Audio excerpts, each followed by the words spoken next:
once I got the idea that the patients were peculiarly susceptible to emotional arousal, this was the basic insight, then this would generate predictions within the data.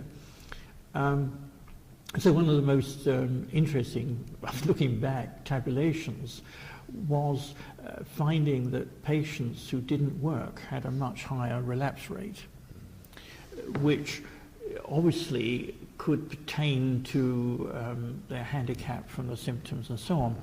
So I argued that there would be a difference in terms of whether the mother went out to work or not, just taking those with the mother.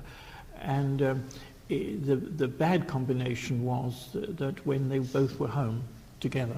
Yes. But if the patient went to work, things would be all right. If the mother went to work and the patient stayed at home, it would be all right. And they both went to work, it would be all right. And this is exactly how it turned out. Now, of course, the snag in all this was that although it was very exciting, you could always think of alternative ways of interpreting it. That the mother didn't go out to work because she was worried about the son, and so on. So there came a point where you couldn't go any further, and I think I've argued elsewhere that what one really in, it's a bit like backing a horse research. That really what you're doing in most projects is to try to justify further research in pursuing this problem. It's not about getting at truth, or whatever that is. It's about what horse to back.